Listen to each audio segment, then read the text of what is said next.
भी नहीं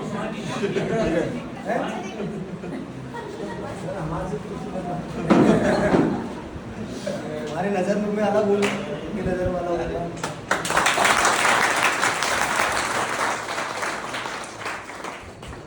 देखिए ये लड़का नर्सिंग असिस्टेंट में इसका सिलेक्शन हुआ है हमारे यहाँ से ट्रिकी एकेडमी देवास जो एक संस्था है,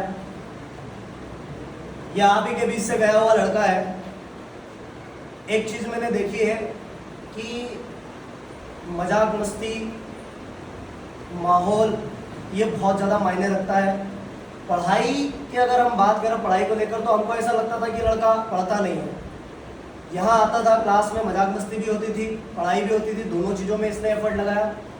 जब तक आप सिलेक्शन के लिए खुद से एफर्ट नहीं लगाएंगे, देखो एक टीचर जो है वो आपको एक रास्ता दिखा सकता है। जैसे सर मैथ्स में सर का कोई तोड़ नहीं है, मैडम बहुत शानदार पढ़ाते हैं, मैं तो हालांकि जैसा तैसा पढ़ाता हूँ, ठीक है तोड़ के करवा देता हूँ, लेकिन हमारे एफर्ट के साथ साथ हम तो हमारा 100% देते ही देते हैं, उसके साथ में आपका खुद का एफर्ट होना बहुत ज़्यादा जरूरी है, एफर्ट लगाना बहुत जरूरी है।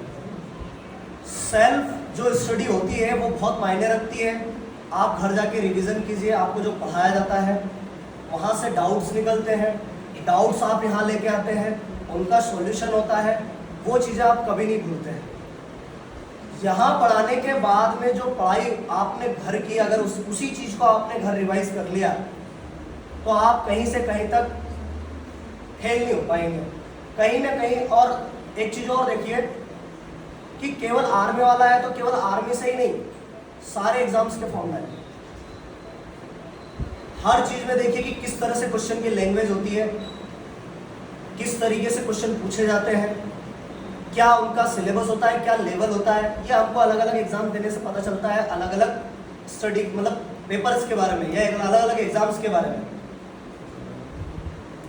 आर्मी जीडी में बंदा फेल हो गया था, फेल होने के बाद में और एफर्ट लगाना शुरू किया तो क्या होता है कि जो सफलता होती है उसके अगर पहली सीढ़ी की बात करें तो वो असफलता ही होती है। ये बात ध्यान रखें। शुरुआत पहली बार जब आप करोगे तो आप कहीं ना कहीं गिरोगे ही। इस चीज से आपको ये ऐसा नहीं होना चाहिए कि अरे मैं गिर गया मेरे से अब नहीं होगा, नहीं, उससे आपको अनुभव मिलता है। जब हम किसी ठोकर को खाने के बाद चलते हैं, अगर चलना शुरू करते हैं तो वो शुरुआत आपके अनुभव से होती है कि मुझे देखकर चलना है अब कि मेरे पैर में दोबारा ठोकर ना लगे। ये बात आप ध्यान रख के अगर फेल भी हुए हैं तो उस चीज को पॉजिटिव तरीके से लेके कि भैया सकारात्मक लेके कि मेरी कहीं ना कहीं गलती थी, उस गलती में मैं सुधार करूंगा और आगे बढ़ूंगा। और वही काम इसने किया होगा और किया ही है, किया होगा क्या, किया ही है कि भैया जब जीडी में क्लियर नहीं हुआ तो नर्सिंग असिस्टेंट का फॉर्म डाला, उसका सिलेबस चेक किया, उसमें भिड़ गया पूरी तरीके से। केवल 2-3 महीने के कड़ी मेहनत की अगर बात करें तो आज बंदे का मेरिट लिस्ट में नाम है। और ये पूरा प्रॉपर आर्मी वाला बंदा जो आपके सामने खड़ा है, नर्सिंग असिस्टेंट जिनको बोलते हैं आर्मी वाले डॉक्टर, वो बन के आपके सामने तैयार है भैया। तो ये मेहनत आप भी कर सकते हैं। और मोटिवेशन कुछ नहीं होता, मोटिवेशन यही सब चीज़ें होती हैं। दूसरा, अपने माता पिता के जो शब्द होते हैं, उनके जो रिश्तेदारों के ताने होते हैं, उससे बड़ा कोई मोटिवेशन नहीं होता, ये बात ध्यान रखें आप। तो थोड़ा सा एफर्ट लगा के 6 साल टालम टोल करने से, पढ़ाई करने के मुकाबले अगर आप 1 साल या 6 महीने अच्छा एफर्ट लगा के पढ़ाई कर लेंगे तो वो आपके लिए बहुत ही ज़्यादा लाभदायक होगा। आई बात समझ में?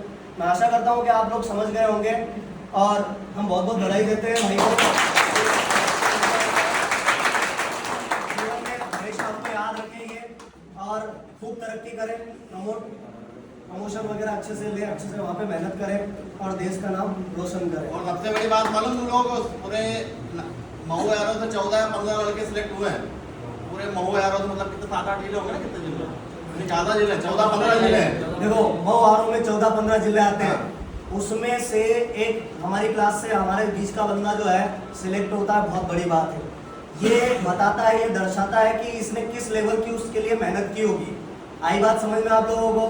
ये मेहनत दर्शाती है कि भैया किस लेवल की मेहनत की इस बंदे ने।